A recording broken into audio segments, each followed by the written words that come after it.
Hello and welcome to Moody's Hobbies. और आज की वीडियो में हम बात करने वाले हैं NOU एमलिस पेपर 2 के एनालिसिस के बारे में।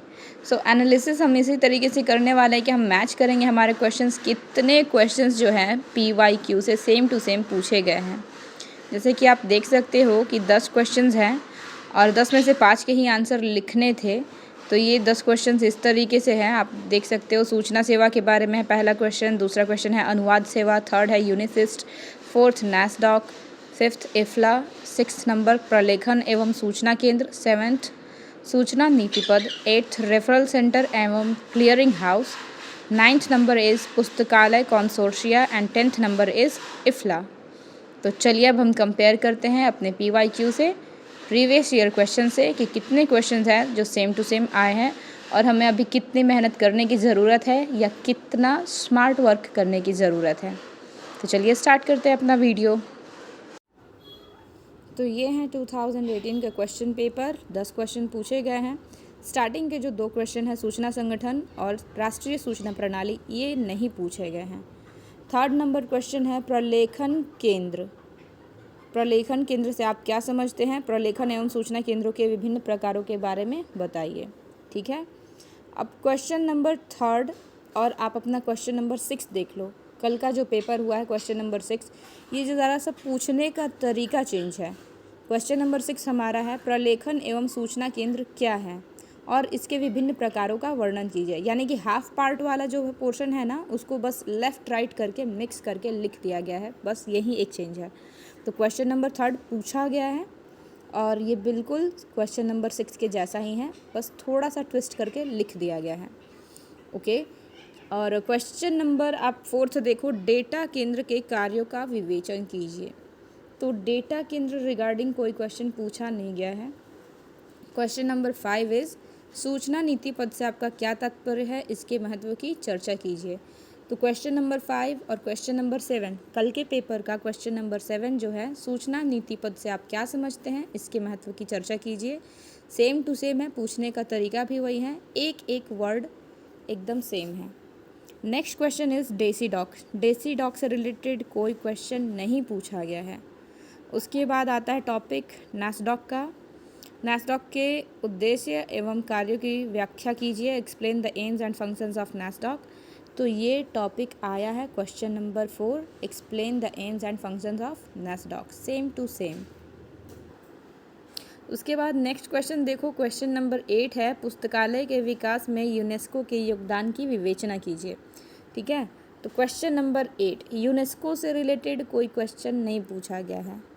और क्वेश्चन नंबर 9 है इफ्ला की गतिविधियों पर एक निबंध लिखिए। तो फ्रेंड्स, इफ्ला से रिलेटेड 2 क्वेश्चंस पूछे गए हैं। तो इफ्ला की गतिविधियों पर एक निबंध लिखिए, same to same question number है 5। और क्वेश्चन नंबर 10, इफ्ला क्या है, इसके उद्देश्य, कार्य तथा उपलब्धियों का वर्णन कीजिए। या तो आप क्वेश्चन नंबर 5 लिखो या क्वेश्चन नंबर 10 लिखो, दोनों को लिखने का पर्सपेक्टिव आपका एक ही है। अगर आप उसकी गतिविधियों पर एक निबंध लिख रहे हो तो आप ज़रूर ये सभी चीज़ों को इंक्लूड करोगे कि आखिर इफ्ला क्या है, क्योंकि विदाउट इंट्रोडक्शन किसी तरीके का कोई आंसर नहीं होता है।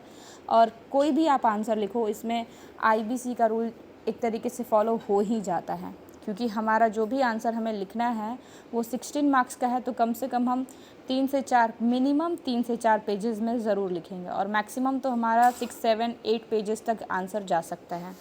डिपेंड करता है कि आप कितना अच्छे से लिखते हो और आपकी लिखने की स्पीड क्या है।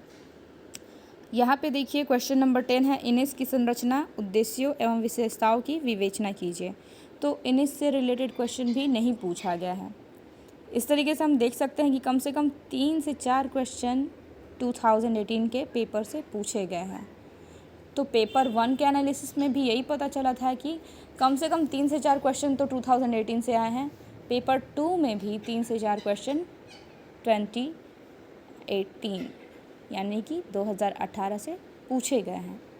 सो फ्रेंड्स, ये था हमारा 2018 का एनालिसिस। ठीक है, एनालिसिस किया हमने 2018 के पेपर से। अभी बारी आएगी 2019 की, 2020 के पेपर की, और फिर हम बात करेंगे कि हमारा आने वाला पेपर यानी कि पेपर 3 कैसा होगा। लेकिन उससे पहले एक बात आप ये जान लो कि लास्ट ईयर ऐसा हुआ था, ब्लिस का एग्ज़ाम जितने भी स्टूडेंट्स ने दिया था, कि उन्हें ये लगता था कि जितना भी आप पेपर दे रहे हो एटलीस्ट 1 या 2 क्वेश्चन तो आपके असाइनमेंट क्वेश्चन से ही मिल जा रहे हैं, लेकिन इस बार ऐसा बिल्कुल नहीं है। जो भी टॉपिक आपके असाइनमेंट में पूछे गए हैं वो कह सकते हैं कि हाँ ये आपके PYQ से ही मैच कर रहा है, बट जो क्वेश्चन आपके असाइनमेंट में अभी इस बार मिले हैं ना, उसका एक भी पार्ट, एक भी पोर्शन आपके आंसर से नहीं मैच कर रहा है। ठीक है, तो पूरे तरीके से आप असाइनमेंट से उसके ऊपर डिपेंडेंट नहीं रह सकते कि ये पढ़ लिया तो हो गया या इतना ही किया है तो हो जाएगा। आप उससे लिखने का आइडिया ले सकते हो, आपने जो प्रिपरेशन की है उससे थोड़ा अपना कॉन्फिडेंस लेवल बढ़ा सकते हो, बस वो इतना ही हेल्प कर सकता है। सो आई होप कि आपको ये वीडियो पसंद आ रहा होगा। चलिए देखते हैं 2019 का पेपर कैसा था। सो फ्रेंड्स, ये आ गया है 2019 का पेपर। सूचना प्रणाली और डेटाबेस क्या है? क्वेश्चन नंबर 1 है सूचना प्रणाली और डेटाबेस क्या है, तो ये क्वेश्चन नहीं आया था। सेकंड क्वेश्चन इज़ अबाउट सूचना सेवा से आप क्या समझते हैं? सूचना सेवा के विभिन्न प्रकारों का वर्णन कीजिए। तो सेकंड नंबर क्वेश्चन यही हमारे पेपर का फर्स्ट क्वेश्चन था। क्वेश्चन नंबर 1 सूचना सेवा क्या है? ठीक है, उसके बाद थर्ड नंबर क्वेश्चन है सूचना विश्लेषण केंद्र के कार्यों की विवेचना कीजिए, तो ये क्वेश्चन नहीं आया था। उसके बाद है साहित्य प्रसार के साधन के रूप में, तो इसको इतना लेंदी पढ़ने की ज़रूरत भी नहीं है। साहित्य प्रसार ये टॉपिक ही मिल गया, मतलब ये नहीं पूछा गया था। उसके बाद है निसट, ये भी नहीं पूछा गया था। 6 नंबर भारत में सूचना गतिविधियों के संदर्भ विशेष में निस्केयर का विवरण, तो निस्केयर भी नहीं पूछा गया है। 7th नंबर क्वेश्चन है यूनिसिस्ट क्या है? ये क्वेश्चन पूछा गया है। इसके उद्देश्य, कार्य तथा उपलब्धियों को स्पष्ट कीजिए। हूबहू यही क्वेश्चन पूछा गया है और ये हमारे क्वेश्चन नंबर 3 को मैच करता है बहुत अच्छे से। उसके बाद है एग्रिस क्या है? एग्रिस नहीं पूछा गया है। इन्फ्लिबनेट क्या है? इन्फ्लिबनेट भी नहीं पूछा गया है। लेकिन क्वेश्चन नंबर 10 पुस्तकालय कंसोर्टिया क्या है? इसकी आवश्यकता एवं उपयोगिताओं की व्याख्या कीजिए, तो ये पूछा गया है। और ये क्वेश्चन नंबर 9 है हमारा पेपर 2022 का, तो यानी कि एनुअल एग्जामिनेशन 22 का पेपर नंबर 2 का question number 9 is same to same यहाँ पे क्वेश्चन नंबर 10 के। ठीक है, तो फ्रेंड्स आप देख लो कि यहाँ से इस साल से 2019 के पेपर से भी आपका 3 क्वेश्चन पूछ लिए गए हैं। तो आप किसी भी साल का कुछ पढ़ ले रहे हो ना, तो आप मान के चलो कि 50% से ज़्यादा का तो आप ऐसे ही लिख के चले आओगे। अब देखते हैं 2020 का पेपर कैसा था। तो ये है 2020 का पेपर, मैंने ये निकाला है नेट के थ्रू ही। आपको भी NOE की ऑफिशियल साइट पे ये सारी PDF मिल जाएंगे। अगर आप जानना चाहते हो कि इसको डाउनलोड करने का प्रोसेस क्या है तो आप मुझे कमेंट कर सकते हो। अदरवाइज़ सबसे इजी यही होगा कि आप स्क्रीनशॉट ले लो मेरे वीडियो से, बहुत इजी रहेगा। तो चलिए 2020 का क्वेश्चन देखते हैं। क्वेश्चन नंबर 1 इज़ सूचना संगठनों संस्थाओं के उद्भव क्रम की संक्षिप्त विवेचना कीजिए। सूचना संगठन के बारे में कुछ नहीं पूछा गया है। सेकंड नंबर क्वेश्चन प्रलेखन एवं सूचना केंद्रों के कार्यों का वर्णन कीजिए, तो ये क्वेश्चन पूछा गया है बट ये हाफ क्वेश्चन ही है। क्वेश्चन नंबर 6 से आप थोड़ा मैच कर सकते हो, ये हाफ पार्ट है क्वेश्चन का, पूरा कंप्लीट नहीं है। 8 मार्क्स कह सकते हैं। ओके, और थर्ड नंबर क्वेश्चन इस सूचना सेवा से आप क्या समझते हैं? सूचना सेवा के विभिन्न प्रकार का वर्णन कीजिए, तो ये क्वेश्चन नंबर 1 ही है। सूचना सेवा क्या है, इसके विभिन्न प्रकारों का वर्णन कीजिए। उसके बाद है क्वेश्चन नंबर 4, देखो रेफरल सेंटर और क्लियरिंग हाउस के कार्यों की व्याख्या कीजिए। ये क्वेश्चन पूछा गया था।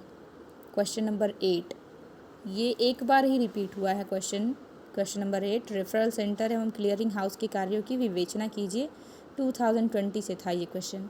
उसके बाद NIP राष्ट्रीय सूचना नीति, तो NIP से रिलेटेड भी कोई क्वेश्चन नहीं पूछा गया है।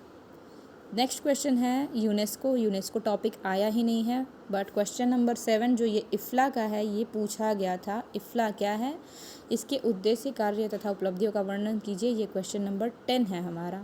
मेडलर्स नहीं आया था, डेलनेट भी नहीं आया था और इनिस भी नहीं आया था, तो यहाँ से भी कह सकते हैं 2-3 क्वेश्चंस पूछ लिए गए हैं।